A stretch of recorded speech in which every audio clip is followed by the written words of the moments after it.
From CBS News Bay Area, this is the Morning Edition. It's a busy day. Thanks for joining us this morning. It's Wednesday, December 20th. Let's get started.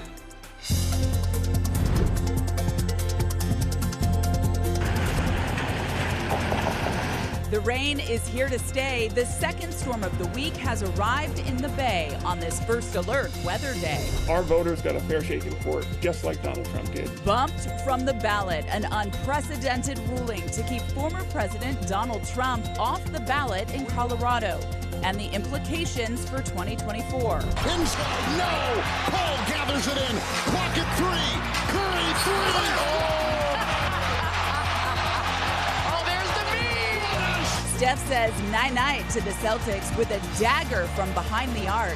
Could this be a turning point for the Warriors season? This represents a unique moment in our city where we have the opportunity to engage that playfulness. Bringing life back to San Francisco, artists coming together in a new way to express themselves in a Bay Area bounce back. Steph says night-night, and Warriors fans are waking up to promise this morning. I'm Nicole Zalumis. I love it. I love seeing the Warriors getting back on track. I'm Gianna Franco, and if you went night-night, you probably woke up to a lot of rain. Yeah, and it is rainy outside. Let's go outside right now and take this first alert weather day seriously because it's asking that of us. You can see right there, even our cameras are doused in water. Somebody check the cables, everybody. Don't want to get zapped out there, but you're going to want to know what's coming ahead in weather to navigate not only today, but going into the weekend. And that's where we bring in First Alert meteorologist Jessica Birch. Good morning, Jess. Good morning, and it is a First Alert weather day here in the Bay Area with some heavy downpour anywhere from our coastline off into our inland areas throughout the next couple hours. Let's dive straight into that forecast. For now, we're seeing cloudy skies throughout all the Bay Area, some of us getting hit heavier than others. And as we take a look at our First Alert Doppler this morning, look at all that green, but specifically the yellow. That's what I'm keeping a close eye on. It's indicating moderate pockets of rain moving throughout the Bay Area with heavy pockets right now from Fremont stretching all the way up along the Bay waters back into San Francisco too. Now this storm is definitely packing its punch this morning, and we've been expecting this. So this early morning commute and into the midday, we're going to be seeing some issues out there on the roads for sure. Anywhere from Bolinas all the way down into Mill Valley and everywhere in between. We're seeing heavy showers move its way in close to Point Reyes and Bodega Bay, stretching into the Golden Gate Bridge. Notice the Marin Headlands all the way down into the Golden Gate Bridge. We're seeing heavy rain impacting San Francisco right now, all the way across that Oak Bay Bridge over into Hayward, Union City, and stretching down into Fremont too. This storm will continue to track off into the east as we head into the next hour or so. As we take a look at the Santa Clara Valley, this band right here was impacting us down in San Jose just about 20 minutes ago. Now we're seeing lighter conditions, but still a flood advisory will stay in effect for now all throughout the Bay Area, highlighted on the zones and counties on this map, especially in the low-lying valleys up into Napa and Sonoma. Keeping a close eye up there in the North Bay, where we're expected to see about 2 inches of rain from the system alone. But this area of low pressure will continue to move to the south, and it'll bring those showers closer to Los Angeles and San Diego as we head into the next couple days, leaving us with drier conditions around the corner. This is that front-leading band of that area of low pressure, though, all the way into the 8:30 hour, widespread showers throughout the Bay Area, and we'll continue to track this as it moves its way off into the East Bay just around lunchtime. Notice how it's starting to die down near Half Moon Bay, still very active off into the East Bay as it moves its way into the Sacramento Valley. I'll talk more about this coming up in a bit. For now, G, how are the roads out there? It's just one of those mornings, Jess, and we're in that 7 o'clock hour now, so we're going to see the busiest time on the freeways for traffic and troubled conditions out there. Look at this live look at the Richmond-San Rafael Bridge. You can kind of make out the cars there on the roadways. It's really backed up. You've got that wet weather out there really coming down through here, and heads up, there's a crash not too far from this point. You're looking live at the toll plaza, and it is definitely slow there. Let's get a look at another one of our bridges, the live look at the Bay Bridge, backed up into the maze. That's a slow ride. All approaches are seeing brake lights, whether it's 880 or 580 or the East Shore Freeway. That is a pretty slow commute. Pretty slow along 880 southbound Hayward into Union City. We've got a crash not too far from the Dublin interchange. If you're headed westbound, certainly backing things up there because of a big rig and a bus that got tangled up, and that's right around San Ramon Road, so heads up there. And if you are headed along 880 or 580 through Oakland, there are reports of areas seeing some flooding, like a westbound 580 near Fruitvale, also south 880 on 66. That off ramp, they're saying about 2 inches of water in 2 left lanes. Well, if you're traveling out of an airport today for the holidays, you might want to plan accordingly. Here's a look at some of our local airports also seeing rain and wind affect flights. SFO now with the most delays and cancellations. So let's get you updated on that. This is according to FlightAware. 53 delays at SFO and 1 flight has been canceled. Oakland seeing 10 delays but no cancellations, and San Jose now reporting 8 delays but no cancellations. We are all bracing for the downpour today. San Francisco is taking extra steps to help protect people's homes and businesses, encouraging us to grab sandbags from the SF Public Works Operations Yard. And Sean Shitness is out there this morning with more. Sean, I feel like every time we toss to you this morning, the weather behind you just continues to get worse and worse. Hey, Nicole, good morning again. Yeah, we've been out here in the rain now for a little more than 2 hours, have not gotten a break.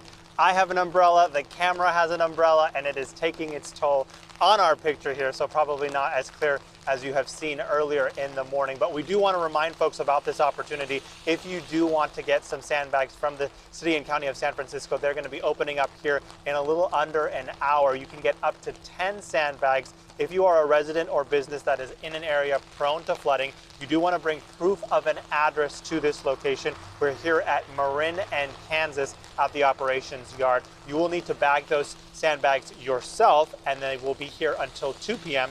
The city also wants to remind you that you have the option to, of course, go to a hardware store and buy sandbags there. But this has been a service that they've been offering throughout the week. Today might be the day that some folks finally decide to come and get it, given how much rain we have been seeing just in the last couple hours. Nicole, back to you. You are a trooper, Sean, bringing our viewers valuable information this morning. Thank you. Well, free sandbags are available in most cities. Take a look at your screen for a few other options. San Bruno is offering bags at the City Hall parking lot. Livermore is offering them at multiple locations, and Dixon is offering it at the city's fire station. Be sure to search online for sandbag availability in your city.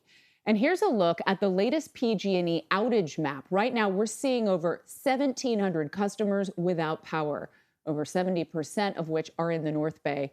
You know, this could all change as the weather persists. PG&E is currently working on restoring these outages as quickly as they can. But outages aren't the only thing to watch out for in this weather. There was a very close call in Sonoma County yesterday. A 230-foot redwood tree uprooted and grazed a house in Forestville. The tree took down power lines and smashed into a fire hydrant. Luckily, though, the house only had minor damage. The 200-year-old tree was actually supposed to be removed next month. And be sure to stay with us for continuing coverage on this weather. We have you covered here on KPIX and on our website and streaming on CBS News Bay Area. Reed? Heartbreaking news out of New Jersey. This morning, we're learning a local news helicopter crashed in a place called Wharton State Forest. The news station is 6 ABC. They confirm their pilot and the photographer inside died in the crash. In fact, the station says the helicopter went down around 8 o'clock last night while the crew was making its way back from an assignment. State Park Police received a report that a chopper had gone down in the area. This is what they saw when they came to the scene, just flaming wreckage. Today, investigators, when the sun comes up, will begin looking at what led to that crash. Let's go to Colorado now. Did you hear about this? A major move in that state to get Donald Trump dumped from the 2024 ballot. So listen to this. This is the state's Supreme Court that ruled Trump is constitutionally disqualified to hold office, and because of that, he will not appear on the state's primary ballot.